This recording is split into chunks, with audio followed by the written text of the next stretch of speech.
Salut les amis, aujourd'hui je vous amène sur une nouvelle séance, une séance de côtes, mais des côtes un petit peu spéciales puisque elles vont durer seulement 30 secondes. Jusque là rien de très étonnant, par contre elles vont être à très haute intensité et je vais prendre une longue récup entre chacune d'elles. Je vais prendre entre 2,30 et 3 minutes, une récup qui va être un mix de marche et de course très lente. Ces côtes elles vont se passer ici, juste derrière le stade olympique de Montréal. En fait, il faudrait se retourner un petit peu pour voir à quoi ça va ressembler.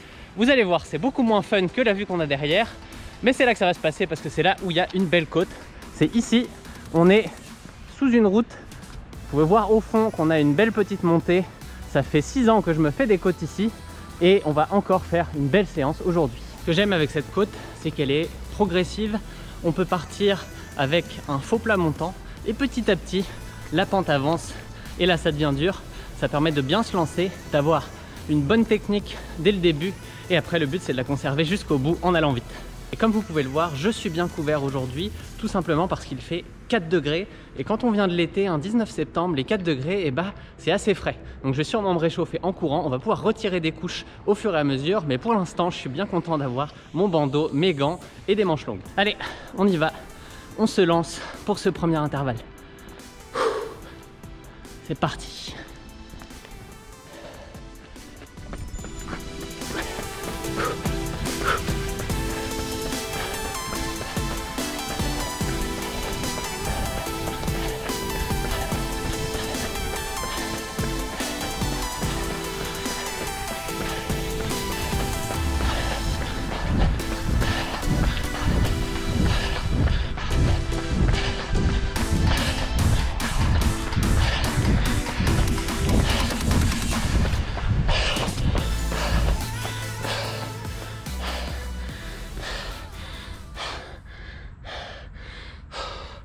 Voilà ce que ça donne.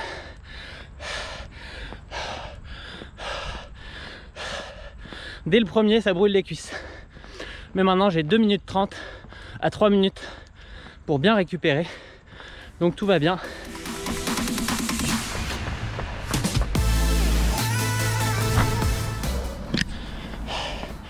Et ben j'en ai juste fait 3 et j'ai déjà du mal à finir sur la fin. On voit que c'est la première séance de l'année que je fais de ce type là.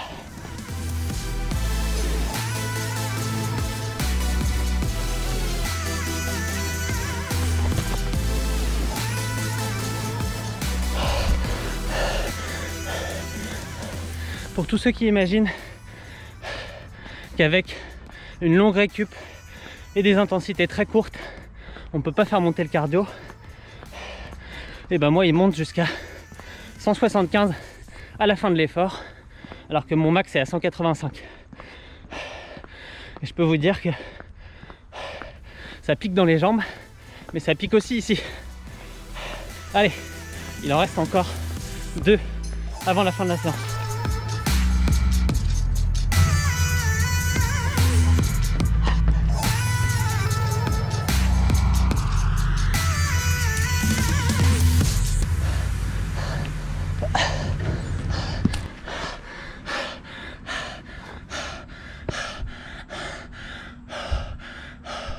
Ça fait mal. Et j'en ai fait que 6. Dans quelques semaines, il va falloir en tenir 7, 8, 9 et peut-être 10 si on va jusque là. Et comme d'habitude, au final, de semaine en semaine, ça va progresser. Et dans quelques semaines, eh ben, on sera capable de tenir les 7, les 8, les 9 et peut-être même les 10. J'ai aucun doute là-dessus. En attendant, je rentre à la maison et je vous explique un petit peu pourquoi je fais ce genre de séance, pourquoi je vais m'arracher la gueule sur des 30 secondes dans des côtes comme ça, alors que c'est une séance qui ressemble plus à une séance de demi-fond. C'est ce que je faisais quand je préparais du 800, du 1500 mètres. Et maintenant que je suis sur les longues distances, eh bien j'en fais toujours. Et ben je vais vous expliquer pourquoi tout de suite. Allez, on y va. Boum, on est de retour à la maison et je vais pouvoir vous expliquer pourquoi j'ai fait cette séance. Mais avant ça, je voudrais la mettre en contexte, vous donner quelques chiffres pour vous montrer à quelle intensité je l'ai couru. Et je parle bien d'intensité puisque comme je l'ai couru en côte, eh bien la vitesse, ça ne veut pas dire grand chose. Donc ce qu'on va faire, c'est principalement regarder la puissance que j'ai avec mon stride. Même si on peut quand même voir qu'avec une pente d'environ 6%, j'avais une vitesse autour, voire au-dessus des 20 km/h. Donc vous vous en doutez, c'était quand même une grosse intensité. Mais les watts, ça sera encore plus parlant, on va pouvoir utiliser des pourcentages et comparer ça à ma VMA notamment. Typiquement, dans le logiciel de mon Stryd, on peut voir que j'ai développé 450 à 490 watts pendant les intervalles de 30 secondes en endurance de force. Et pour référence, ma VMA, elle est entre 350 et 370 watts en moyenne. Ce qu'on peut dire, c'est que c'est donc entre 125 et 130% de ma VMA que j'ai tenue sur ces intervalles. Mais c'est pas ça que je veux que vous reteniez, c'est pas une vitesse précise ce type de séance, ça va s'adapter à chacun d'entre nous. En fait, il ne faut pas faire de calcul pour retenir à quelle vitesse courir, ce qu'il faut retenir, c'est qu'on doit courir à vitesse quasi maximale. Et quand je dis quasi maximale, c'est parce qu'on veut être à une vitesse très rapide, mais qui nous permet de garder une bonne foulée. On veut pas être totalement à l'arrache et perdre ses appuis et courir vraiment comme ça, comme un bourrin. On veut essayer de garder une technique assez fluide, assez efficace. C'est aussi quelque chose qui va permettre d'être puissant. En gros, courir le plus vite possible, mais en gardant cette petite réserve qui permet de maintenir une belle foulée. Voilà pour le contexte. Maintenant la question, à quoi ça sert ce type de séance pour un coureur d'endurance comme moi? Et comme avec n'importe quelle séance de fractionné, le but est de sortir le corps de sa zone de confort pour l'obliger à s'adapter. Et dans le cas de ces séances d'endurance de force, les adaptations vont être d'abord au niveau neuromusculaire, c'est un petit peu comme les séances de vitesse dont je vous ai déjà parlé. D'ailleurs, on se rapproche des séances de vitesse, on est sur une durée plus longue, donc on va un petit peu moins vite, mais c'est pour ça qu'on appelle ces séances endurance de force, alors que les séances de vitesse, c'est des séances de force pure. Donc là aussi, pour courir très vite sur ces 30 secondes, le cerveau et le système nerveux au complet vont devoir être hyper efficaces à transmettre les commandes de mouvement. Grosso modo, ce qu'il faut retenir, c'est que si votre système nerveux et vos muscles sont capables d'exécuter très rapidement un effort très intense, et bien quand vous allez courir à des vitesses un peu moins élevées, vous serez beaucoup plus à l'aise à le faire, car votre système nerveux sera moins sollicité par ce type d'allure, tout simplement. Ensuite, on va aussi avoir des adaptations musculaires, tendineuses, articulaires, puisque sur ce type de séance, on va infliger une grosse contrainte mécanique au corps. Vu qu'on court très vite, on va courir avec beaucoup de puissance et on va devoir solliciter les muscles, les tendons, les articulations pour stabiliser à l'impact. Car notre corps, il nous sert à pousser, à créer de l'énergie, mais il nous sert aussi à encaisser les impacts au sol. Et pour courir vite, il faut les deux. Il faut être capable de produire beaucoup d'énergie, mais il faut aussi être capable d'être solide sur l'appui pour pouvoir réutiliser un maximum d'énergie pour avancer. Concrètement, au niveau du muscle, ça va vouloir dire création de nouvelles fibres musculaires pour être capable de créer encore plus d'énergie pour aller encore plus vite. Mais ça veut aussi dire renforcer les fibres musculaires existantes pour qu'elles soient encore plus efficaces et elles aussi capables de créer plus d'énergie et donc de vous aider à courir plus vite. Typiquement, sur ma séance, j'ai bien vu qu'après 20 secondes environ, je commençais à avoir du mal à tenir ma foulée. Je sentais que musculairement, ça devenait plus difficile de donner mon 100%. En fait, c'était tout simplement moins dynamique au sol et c'est là que la répétition de ce genre d'effort va permettre d'aller gratter quelques secondes à chaque fois. On va être de plus en plus solide car le corps va en ressentir le besoin. Comme je le disais tout à l'heure, plus on va le stresser, plus on va faire que le corps va se rendre compte qu'il n'est pas au niveau nécessaire pour faire ce qu'on lui demande, plus il va devoir se renforcer et il va le faire de séance en séance. Et donc les 6 répétitions que j'ai pu faire sur cette séance, et bien la prochaine fois je pourrai en faire 7. Et la semaine d'après, je pourrais en faire 8, et puis 9, et puis 10. Bref, comme d'habitude, le renforcement se fait progressivement et de semaine en semaine, on est capable de voir des progrès sur un même type de séance. C'est pour ça qu'on appelle ça de l'endurance de force. C'est un effort qu'on va être capable de tenir de plus en plus longtemps si on le travaille. Il y a des limites évidemment, mais si vous pensez à des coureurs de 800 mètres, ils sont sur ce type d'effort et ils vont être capables de les reproduire pendant une 45 à 2 minutes pour les meilleurs du monde. Évidemment, c'est pas du tout ce qu'on vous demande. Vous êtes des coureurs d'endurance et vous, ce que vous allez en tirer, ça sera un peu différent. Vous allez simplement en tirer des muscles qui vont être plus puissants, capables de produire de l'énergie plus rapidement et quand vous allez aller sur des distances plus longues, eh bien vous allez avoir beaucoup plus de marge. Vos muscles vont pouvoir mettre plus de fibres musculaires au repos pendant que d'autres travaillent. Celles qui travaillent vont être capables d'endurer plus longtemps l'effort, d'être plus solides sur l'appui en fin de course. Et donc ça, eh bien, c'est dans les fins de course, dans les 5 derniers kilomètres d'un semi, dans les 10 derniers kilomètres d'un marathon que vous allez ressentir les bénéfices de ce genre de séance. Vous allez être tout simplement plus solide musculairement. C'est un petit peu comme faire du renforcement de manière spécifique à la course. Évidemment, ça n'est pas tout. Vous allez aussi avoir des adaptations qui vont être physiologiques. Car même si on n'est pas du tout sur un travail de la filière aérobie, là on est purement sur du travail anaérobique sur ce genre d'effort, eh bien ça va servir à la performance en longue distance. Sur ces séances, vous êtes en puissance anaérobie lactique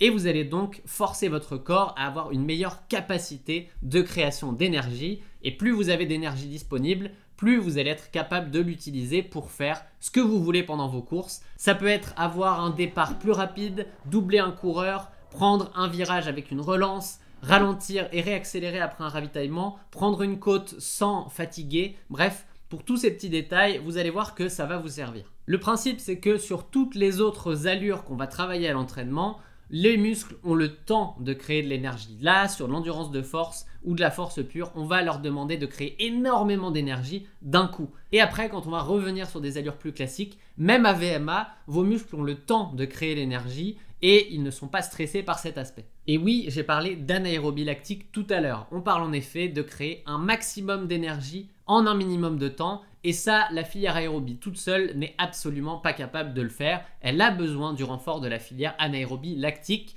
Autrement dit, création d'énergie sans oxygène et avec production de lactate. Bref, on s'éloigne un petit peu du sujet de base, mais au final, vous allez voir, on va y revenir tout de suite puisque cette production d'un maximum de lactate, c'est un des objectifs de cette séance. Lactate que vous connaissez sûrement sous le nom d'acide lactique, un déchet, une toxine, un ennemi de la performance.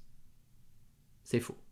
Les lactates, et non acides lactiques au passage, qui sont créés par la dégradation du glucose, ne sont absolument pas des ennemis de la performance. Bien au contraire, puisqu'ils vont devenir une source d'énergie pour les coureurs bien entraînés à les utiliser. Et bien entraîné, ça veut dire un coureur qui a une capacité à réutiliser ses lactates, à les recycler en temps réel dans le muscle pendant l'effort. En gros, sur les séances d'endurance de force, on va apprendre au corps à créer un maximum d'énergie en un minimum de temps avec une grosse production de lactate. Et par la suite, on va apprendre au corps à réutiliser ses lactates en temps réel. Car à la fin, plus ce processus va être efficace, plus on va être capable de créer de l'énergie en circuit fermé sans utilisation de nouveaux glucides. Donc on va pouvoir économiser ces glucides pour plus tard dans sa course. Dit autrement, c'est un petit peu comme si vous aviez un moteur hybride. Vous avez le moteur à essence qui va consommer des glucides et qui va être capable de créer de l'énergie tout autant que vous lui fournissez des glucides pour continuer de fonctionner. Et dans le même temps, vous allez avoir un petit moteur électrique qui va être capable, lui, de réutiliser de l'énergie en temps réel pour vous fournir un surcroît de puissance. Et comme dans une voiture, plus votre moteur électrique sera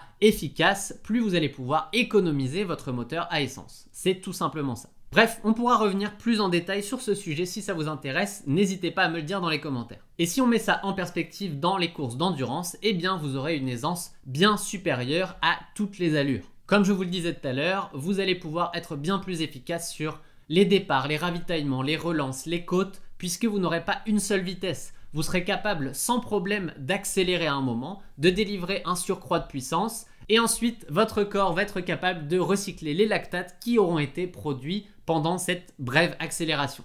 Pour toutes ces raisons, je fais ces séances chaque année depuis quasiment toujours, puisque je faisais du 800 mètres et du 1500 mètres dans le passé. Aujourd'hui, je n'en fais plus, mais j'ai conservé au moins un cycle d'entraînement d'un mois. Parfois, je fais même 2 cycles, car je pense qu'elles ont vraiment un gros intérêt en début de saison, je dirais même hors saison, quand on est en reprise, qu'on est en train de faire simplement de l'endurance fondamentale, qu'on a le temps, qu'on est loin des compétitions, et bah c'est le meilleur moment pour faire ce genre de séance. Personnellement, je fais plusieurs fractionnés par semaine, donc je cumule les séances d'endurance de force avec des séances de force, de vitesse pure, à raison de une de chaque par semaine. Ça permet de faire progresser la vitesse max et de la réutiliser sur ces séances d'endurance de force. Et je peux vous dire qu'ensuite, quand je vais attaquer des séances de type VMA, eh bien là où mon allure de VMA pourrait me sembler extrêmement rapide, difficile à tenir si je la faisais avant, tout en début de saison, eh bien là après 1 à 2 mois d'endurance de force, l'allure VMA elle va me sembler hyper facile à tenir, je vais être bien dans ma foulée et je vais être capable de courir efficacement sur ces séances. Et si on se met à courir à son allure 10, à son allure semi, alors là on sent l'énorme marge qu'on a été capable de créer dans son corps, on est très à l'aise à courir à ces allures après. Et au final, je me pose une question, puisque ce travail est très spécifique aux courtes distances, je me demande pourquoi je ne me lancerai pas un petit challenge. Je courais le 800 mètres à l'époque en 2 minutes 05, c'est mon record, donc je me demande quel chrono je serais capable de faire aujourd'hui. Peut-être que je vais aller tester ça, n'hésitez pas à me dire dans les commentaires si ça vous intéresse de suivre ce challenge. Bon, au final, il faut le dire, j'ai de grandes chances de me prendre un méga mur dans le deuxième 400 mètres de la course. Mais au pire, ça durera 1 minute, ça fera mal, et puis vous aurez compris que préparer un 800 mètres, ça ne se fait pas comme ça. Et puis n'hésitez pas à dire quel chrono vous me voyez faire sur ce 800 mètres quand je le ferai. Personnellement, je vote pour 2 minutes 08. Ça serait déjà vraiment pas mal après... Je pense que mon dernier 800 mètres, il était il y a 7 ou 8 ans. Allez, la prochaine fois, on se retrouve sur la piste pour aller tester ça.